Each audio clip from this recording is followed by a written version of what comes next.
Assalamu alaikum, dear students. I hope you're all doing very well, and it's been a long time. I made a video, and since in our college a midterm exam was going on, and I hope in most of the colleges in Islamabad, exams must have been going on, and students had been preparing and appearing in exam, and I hope you were trying to do your best.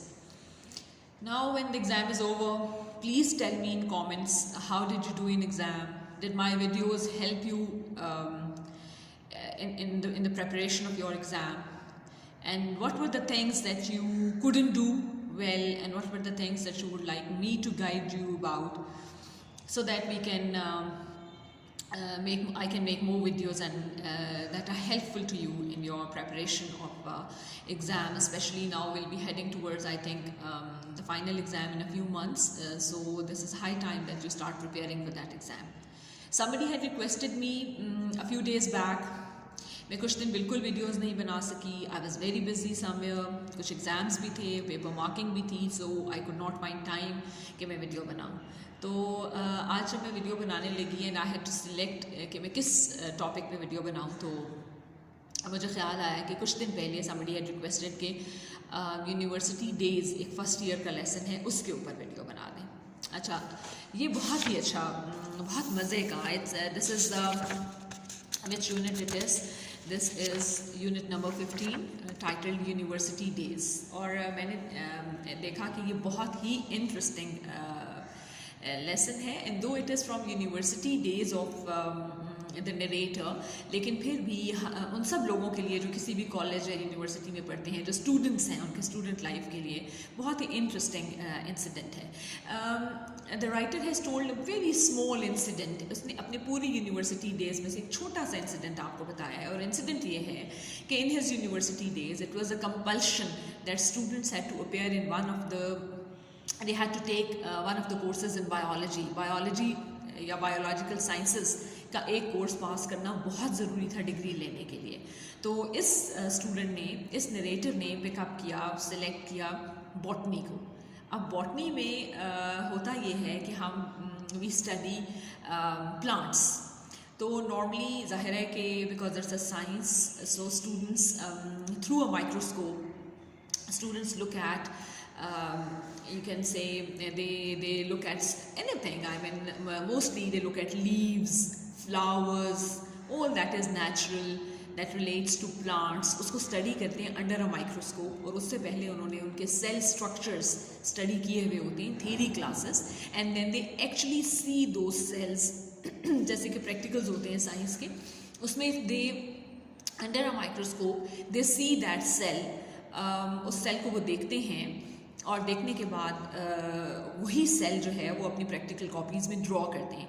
If you have ever studied science और at school even, और if you are studying it at college, you would see that this is a compulsory part of the examination या of passing a paper in science, specially biology. तो अच्छा, और अगर आप लोगों ने माइक्रोस्कोप यूज़ की है तो आपको पता है कि माइक्रोस्कोप के अंदर एक ग्लास की स्लाइड होती है जिसके ऊपर आप स्टफ़ रखते हैं, फिर उसके ऊपर एक छोटा सा ग्लास का कवर रखते हैं, और फिर उसको माइक्रोस्कोप में रखते हैं. तो माइक्रोस्कोप में रखते ही आपको नज़र नहीं आ जाता सेल्स वगैरह. आपको माइक्रोस्कोप का लेंस एडजस्ट करना पड़ता है एक ऐसी जगह पर जहाँ क्लैरिटी के साथ आपको सारे का सारा दिखाई दे कि आप क्या देख रहे हैं. तो और नॉर्मली वो वही सेल स्ट्रक्चर्स होते हैं जो आपने अपनी थ्योरी की क्लासेस में स्टडी किए होते हैं, और फिर उन सेल स्ट्रक्चर्स को आप ड्रॉ करते हैं. जो आप देख रहे होते हैं माइक्रोस्कोप में, उसको आप ड्रॉ करते हैं अपनी प्रैक्टिकल कॉपीज़ पे, to see that what you studied is something that you have actually seen. तो अब ये जो स्टूडेंट है, इसका मसला ये था कि पूरा साल इसने कोशिश की, और बॉटनी के प्रैक्टिकल्स में एक फूल था जिसके पत्तों को स्टडी करना था, उसके पेटल्स को स्टडी करना था अंडर अ माइक्रोस्कोप. सारी क्लास से काम कर रही थी, and they were doing very well. और इसके जो प्रोफेसर थे बॉटनी के, वो मदद कर रहे थे स्टूडेंट्स की, ही वाज हेल्पिंग स्टूडेंट्स. और सब बच्चे जो थे, they could see the cells they had studied about. जिन सेल्स के बारे में उन्होंने पढ़ा था वो उनको बहुत साफ दिखाई दे रहे थे, वो देख सकते थे उनको, और वो ड्रॉ कर रहे थे. दे वर वेरी हैप्पी, क्योंकि बड़ा इंटरेस्टिंग होता है कि आपने जो चीज़ थ्योरी में पढ़ी है, आप उसको practically you can see it under microscope, and it comes out to be or turns out to be exactly what you have studied. तो this is very interesting for students normally.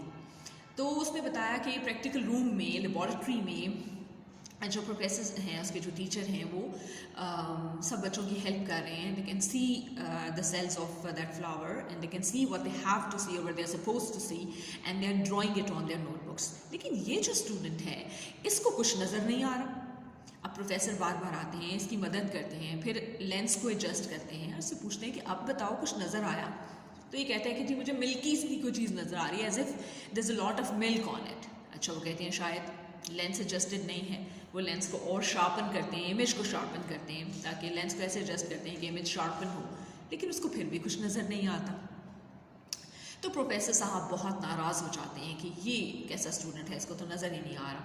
तो बड़ी interesting बात उसने इस पूरे जगह पर when the professor, अच्छा प्रोफेसर ये समझते हैं दैट ही इज़ प्रिटेंडिंग, ये एक नालायक स्टूडेंट है, काम नहीं करना चाहता, इसलिए इसको कुछ नज़र नहीं आ रहा. लेकिन यहाँ पर एक बहुत ही प्यारी लाइन है, I think, which is the crux of the whole essay, which is you can say is the thesis of the essay. That is something which carries the theme of the essay. यहाँ पर first page पर जब उसके professor से कहते हैं कि ये कैसे हो सकता है कि तुम्हें कुछ नज़र नहीं आ रहा, क्योंकि देखिए साइंस जो है ना वो उसमें चेंजेस नहीं होती हैं. ऐसा नहीं होता कि if you put something under a microscope तो एक शख्स को कुछ और नज़र आए, एक को कुछ और नज़र आए, ऐसा नहीं होता. साइंस की जो ऑब्जर्वेशन है वो सर्टन कंडीशंस में एक जैसी रहती है और रहना चाहिए उसको. तो ये स्टूडेंट क्या जवाब देता है प्रोफेसर को? He says, in this is the first paragraph of the essay, he says when I look at the flower from the microscope, and if you want me to look at it the way every other student is seeing it, if you want me to look at the cells with which it is constituted, it is made up of, तो क्या होगा? It takes away the beauty of flowers anyway. वो कहता है होता ये है कि जब मैं उसको माइक्रोस्कोप के नीचे रख के देखूंगा तो उस फ्लावर की सारी ब्यूटी ख़त्म हो जाती है. And he doesn't like it, क्योंकि वो आपको पता है ना, वो सेल्स नज़र आने लग जाते हैं. एक्चुअल फ्लावर तो नज़र ही नहीं आता माइक्रोस्कोप के नीचे से, उसके नीचे से उसके कॉम्पोनेंट्स नज़र आने लग जाते हैं, उसके सेल स्ट्रक्चर्स नज़र आने लग जाते हैं.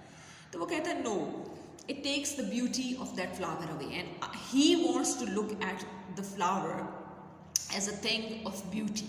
He does not want to look at it as something scientific made up of cells and what is the structure of those cells. He does not want to look at the flower as a combination of cells. He wants to look at the flower as a thing of beauty. ये है theme पूरे ऐसे का, और इससे ये theme निकलता है कि nature around us has beauty in it. और कुछ स्टूडेंट्स वो हैं जो who will be more inspired by that beauty, by the look of that beauty, instead of studying it under a microscope. तो यहाँ पर बेसिकली जो थीसिस है ऐसे का, जो थीम है वो ये है कि साइंस एक चीज़ है और